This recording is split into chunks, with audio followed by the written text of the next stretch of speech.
Carl von Eckartshausen e a Igreja Interior, a terceira parte, a parte final da biografia.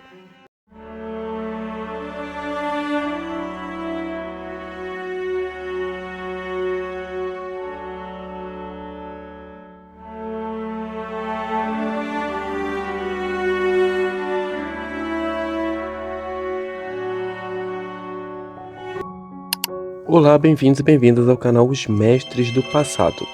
Nós vamos terminar a biografia de Carl von Eckartshausen e explicar a Igreja Interior nesse vídeo. No primeiro falamos sobre os Illuminati de Baviera, a Ordem dos Perfectibilistas e como Eckartshausen adentrou nessa sociedade e como ele também saiu. No segundo nós falamos sobre a Fraternidade da Luz, a Fratres Lucis, que era herdeira da Golden Rosenkreuz, que ele entrou em contato, como ele mesmo afirmou em suas cartas. E nesse vídeo nós vamos falar sobre o terceiro nível da vida de Carl von Eckartshausen, que não é mais uma sociedade física, mas a Igreja Interior. Se você gosta desse conteúdo espiritualista místico, de biografias, de pesquisas, é um curioso também como eu, se inscreva aqui no canal, dê seu apoio, sua curtida, por favor. Muitas vezes as pessoas assistem, comentam, mas não deixam curtida, não deixam comentário. Então, por favor, contribua para que esse conteúdo, se ele for bom para você, positivo, que ele chegue a outras pessoas também. Você pode apoiar o projeto sendo membro do canal, se tornando um membro inscrito, assinante do canal, assistindo os vídeos com antecedência. E pode também contribuir através da chave Pix, mestresdopassado@gmail.com, com qualquer valor para incentivar a pesquisa, para melhorarmos as ferramentas, para a compra de outras ferramentas e tecnologias, aplicativos também. Tudo isso que está na internet, a gente tem um custo também para produzir, além do material também de traduções. Então que você possa aí sempre apoiar o projeto através da chave Pix, que é muito bem-vindo. E vamos lá para o vídeo. É importante observar o quanto as ideias de Carl von Eckartshausen são influenciadas pelas ideias também de Manuel Swedenborg e Jacob Böhm, assim como de Martinez de Pasquali, e como ele entra em contato com Louis-Claude Saint-Martin. Eles eram ali contemporâneos. É muito importante também separarmos a experiência do contato com a Igreja Invisível, a Comunidade da Luz, a Igreja Interior, que são contatos espirituais, que na época alguns autores davam o mesmo nome para um círculo de pesquisas rosacrucianas no seio da maçonaria, que permaneciam discretas e que elegia alguns membros, os melhores, dentre o que eles achavam, para esse círculo interior que eles chamavam a Comunidade da Luz, a Igreja Invisível. Então a Igreja Invisível também era usada de uma forma material. Nos escritos de Eckartshausen fica muito claro que não é uma alegoria, nem um romance para inspirar as pessoas, nem uma fantasia utópica, muito menos uma hierarquia física secreta que você vai ter acesso em algum momento de algum grau. Esqueçam isso. Nas suas cartas pessoais não restam dúvidas de que ele se referia a algo metafísico, algo espiritual realmente. E foi através dessa comunidade do Fratres Lucis, dos irmãos asiáticos, que ele relatou a iniciação que ele recebeu e o conhecimento que ele recebeu através dos Rosacruzes, que ele então vai entrar em contato espiritual com essa escola de iniciação, que vão despertar um novo Eckartshausen.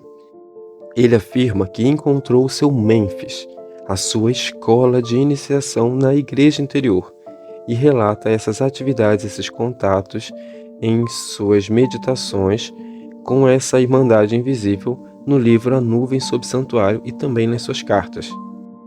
Diz ele: é necessário, meus caríssimos irmãos do Senhor, dar-vos uma ideia pura da Igreja Interior, essa comunidade luminosa de Deus, que está dispersada através do mundo, mas que é governada pela verdade e unida pelo Espírito. Essa comunidade da luz existe desde o primeiro dia da criação do mundo. e sua existência permanecerá até o último dia dos tempos. Ela é uma sociedade de eleitos que distinguem a luz nas trevas, separando-a em sua essência. Essa comunidade possui uma escola na qual o próprio Espírito da Sabedoria instrui aqueles que têm sede de luz.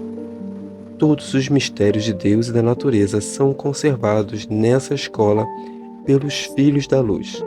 O conhecimento perfeito de Deus, da natureza e da humanidade são objetos do ensinamento dessa escola. É dela que todas as verdades vêm ao mundo. Ela foi a escola dos profetas e de todos aqueles que procuram a sabedoria. E é somente nessa comunidade que se encontra a verdade e a explicação de todos os mistérios.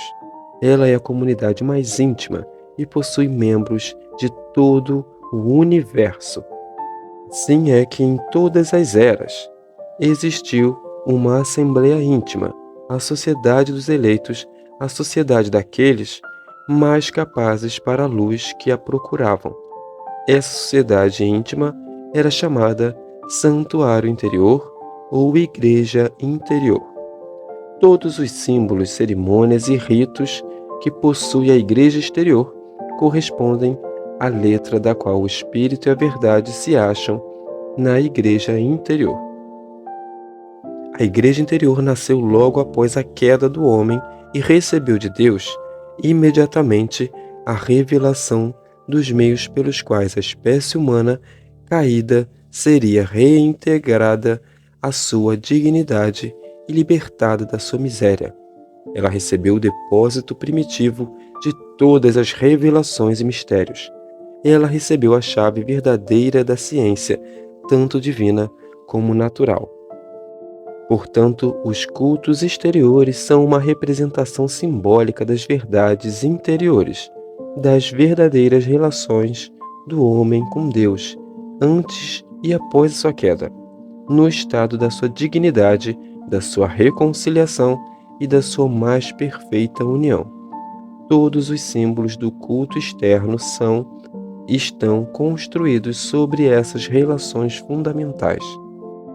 A adoração exterior de Deus não deveria jamais separar-se da adoração interior, mas como a fraqueza do homem leva-o facilmente a esquecer o Espírito para agarrar-se à letra, o Espírito de Deus despertou sempre, em todas as nações, naqueles que tinham as aptidões necessárias para a luz e serviu-se deles, como seus agentes, para espalhar por todo o mundo a verdade e a luz, segundo a capacidade dos homens, a fim de vivificar a letra morta pelo Espírito e pela verdade.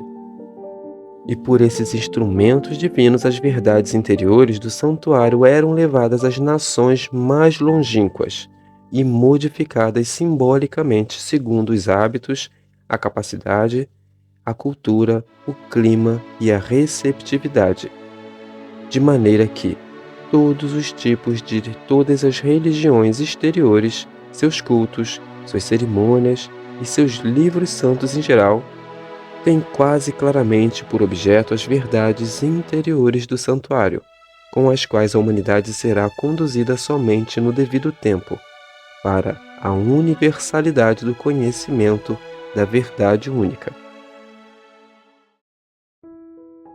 Assim nós podemos perceber por que Carthusen também não ficou entre os Illuminati, nem ficou apenas na Golden Rosenkreuz. Ele foi membro, sim, dessa Ordem dos Irmãos Asiáticos, que tinha um caráter mais ecumênico, aceitando pessoas que eram persas, árabes, judeus e cristãos, pois eles pensavam numa universalidade, ainda que esse movimento tenha sido restrito e perseguido também e combatido na época. E eu quero ressaltar a todos que, mesmo que se fale de uma igreja interior, ele deixa claro que em todas as religiões, todos os cultos, houve pessoas capazes de receber a luz e entrar em contato e foram usadas como agentes da luz em todos os povos, em todas as regiões do mundo. É justamente após essa iniciação e após esse contato interno, ou a verdadeira iniciação, como Louis-Claude Saint-Martin diz, que ele vai escrever o seu livro no ano de 1888, onde ele publica Magia, os princípios do conhecimento superior, uma aula de Kabbalah, alquimia interna e magia, onde está contida boa parte dos seus ensinamentos e da sua numerosofia, que foi usada também pela Ordem Martinista do Papus, que publicou esses artigos sobre os números de Carl von Cartheusen, além do estudo com os números do Louis-Claude Saint-Martin, claro. O livro Deus é o Amor Mais Puro é publicado em 1790. Foi um dos livros mais populares da época. O livro Noites Místicas é escrito em 1791. No ano de 1792, ele escreveu, contando em suas cartas: "A lição que eu recebi de um homem cheio de sabedoria e bondade foi a que me elevou a um nível de vivacidade." E em outra carta de 1795, ele escreveu: "O que quer que entendais por iniciação, eu não sei. Se acreditais que aproximei-me das verdades superiores através das lições humanas, estás em erro. Eu sempre fugi das sociedades humanas, sociedades secretas, porque encontrei um amigo fiel na solidão."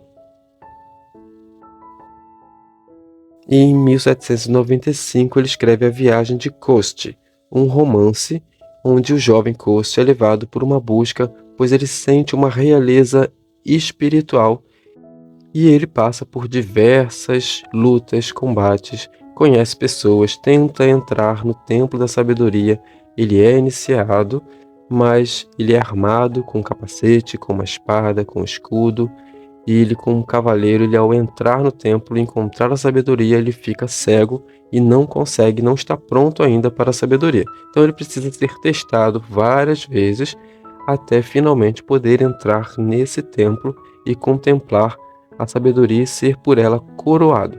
É um romance muito bonito, onde muitas tentações ao longo da história são oferecidas e os personagens tentam ele e mostram como todos os reis do mundo e todos os sábios do mundo se renderam quando lhes eram oferecidas coisas, mas o jovem Coste não se rendeu e ele continuou buscando o encontro com a sabedoria. No ano seguinte, ele escreve os hieróglifos mais importantes para o coração humano.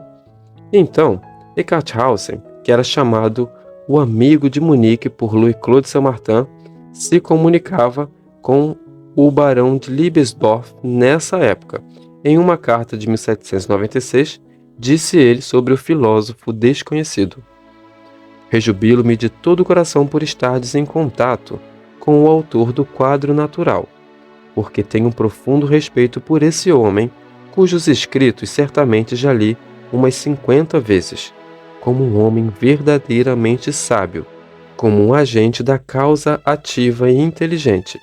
É somente através do amor por essa causa ativa que atingi aquela verdadeira manifestação sobre a qual lhe escrevi, pois somente ela possui a chave de todos os segredos. Durante vários meses tenho recebido diversas instruções do alto, e desde março elas vêm se tornando cada vez mais notáveis a cada dia que passa. Não tenho palavras em nossa língua para explicar o que acontece, pois os segredos do mundo dos espíritos não podem ser concebidos pelo entendimento, a não ser que também sejam vistos. Normalmente o homem pensa por comparação das ideias, mas no mundo espiritual há novas ideias, novas línguas, novos objetos, novos trabalhos. Mas, enquanto tudo se funda na mais pura razão, podemos convencer os outros através dos fatos, pois aqui tudo está cheio de poder e verdade. Tudo que posso fazer é partilhar convosco as instruções que eu mesmo recebi até agora, e por comunicação espiritual. Sinto uma presença mais elevada. Tenho permissão de fazer perguntas e recebo as respostas, e também visões." O barão de Kirchberg de Liebesdorf continua entre os dois mestres tentando entender a cabeça tanto de Louis-Claude Saint-Martin quanto do Carl von Cartheusen. Isso está nas cartas do Louis-Claude Saint-Martin, nas correspondências inéditas. Assim, um acabou influenciando o outro, e pouca gente sabe, mas o Louis-Claude Saint-Martin nessa época era muito famoso, e os ensinamentos dele, os livros dele, principalmente o livro dos Erros da Verdade e as 10 páginas do livro do homem que ele coloca no livro, também são usadas para constituir rituais da Fratres Lucis, dos asiáticos, e também da Golden Rosenkreuz. Então, quando eles vão alterando os rituais, eles vão usando uma terminologia do Louis-Claude Saint-Martin, mas as pessoas pensam que o Louis-Claude Saint-Martin pegou de lá essas fontes. E não. Essa terminologia ela é colocada após o livro dos Erros da Verdade dentro dessas ordens.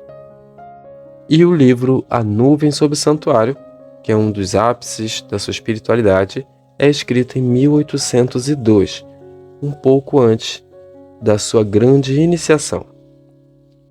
Diz Cartheusen: só quando um homem tem um bom coração é que se merece e se tem acesso às ciências secretas. Qualquer pessoa que tenha essa qualidade usará esse conhecimento para o benefício da humanidade e não para um ganho pessoal e material. A sabedoria é como um sol, aquece a todos os mortais e ilumina a coroa do homem. O corpo físico é necessário para sentir o calor da sua felicidade, que é proporcional ao grau do seu calor. As pessoas más não são dignas desse conhecimento ou de conhecer o caminho que leva à arte da felicidade, o que seria uma bênção para a humanidade através da natureza, tornar-se-ia uma maldição, uma praga para a humanidade nas mãos de uma pessoa má. O perfume das flores perfumadas seria inútil se não possuíssemos a capacidade de cheirá-las. Para citar um velho provérbio, não atire pérolas à frente dos porcos. A obra de Cartheusen, além da espiritual, ela se estende muito além dos livros. Existem muitas cartas, instruções aos discípulos e amigos e artigos também. Muitos têm sido redescobertos, traduzidos, como foi o caso desses textos pelos martinistas na revista L'Initiation. E eu digo com toda certeza que a cada vez que lemos uma obra do Cartheusen, ou a mesma obra, algo novo é revelado a nós de uma forma diferente. Não é à toa que esse livro foi lido por Eliphas Levi, foi lido por Aleister Crowley, pelos martinistas, por Pappus e por tantos outros autores espiritualistas que nós falamos no primeiro vídeo e que marcaram todas as organizações que nós temos hoje. E no dia 13 de maio de 1813, Cartheusen já havia se preparado para continuar sua jornada nos planos interiores, com os seres, as inteligências e o Cristo ao centro como um sol, como ele descreveu. E ele faz a sua grande iniciação e renasce nas moradas espirituais, de onde ele continua a orientar e iluminar a todos aqueles que leem as suas cartas e as suas obras. Antes de falecer, Carl von Cartheusen doou boa parte da sua riqueza aos pobres e aos necessitados. E a hierarquia dos seres e a sua ligação espiritual, como nós dissemos, se aproximam muito de Swedenborg e de Louis-Claude Saint-Martin. Diz ele assim: todas as criaturas, da mais baixa à mais alta, pertencem a uma hierarquia, de um verme a um ser humano, de um ser humano a um anjo, de um anjo a um querubim. Deus é o amor mais perfeito, absoluto e puro. Essas ideias serão retomadas pela Sociedade Teosófica e também pelos espíritas através de Leon Denis. Essa ideia da evolução desde a matéria hiperfísica do verme até uma corrente que passa do mineral, do vegetal, do animal, até se tornar o homem e o super-homem, ou depois o reino angélico, ou a supraconsciência, digamos assim, e tudo que tiver depois. Então é uma corrente infinita de evolução E essa igreja espiritual, essa igreja interior, está por todo o universo, organizando toda essa criação, como o próprio Eckhart Hausen deixou isso em seus escritos de forma clara para todos nós. Isso não é um mistério. Espero que vocês tenham gostado dessa análise, dessa biografia e um pouco dessas frases que eu selecionei desse estudo, mas acima de tudo eu quero que vocês leiam o livro A Nuvem Sob o Santuário e que vocês busquem as obras de Eckhart Hausen, as cartas de Rosa Cruz que nós temos aqui no canal também. E deixe a sua curtida, seu comentário. Deixe uma curtida, deixe seu comentário aí, por favor. E até os nossos próximos vídeos. E tem bastante Eckhart Hausen aqui no canal. Tem Eliphas Levi, que fala um pouco sobre essa questão do Eckhart Hausen. Temos um vídeo sobre a Igreja Invisível, a biografia do Licurgo de Saint-Martin, transitando por todos esses círculos espiritualistas. E em breve temos uma pesquisa aí que eu já vou postar sobre as ordens Rosa Cruzes. E Eckhart Hausen nos lança uma luz para que a gente possa agora, a partir das sociedades ali que ele participou, a gente possa entender as sociedades que vêm depois, tá bom? Um forte abraço a todos aí.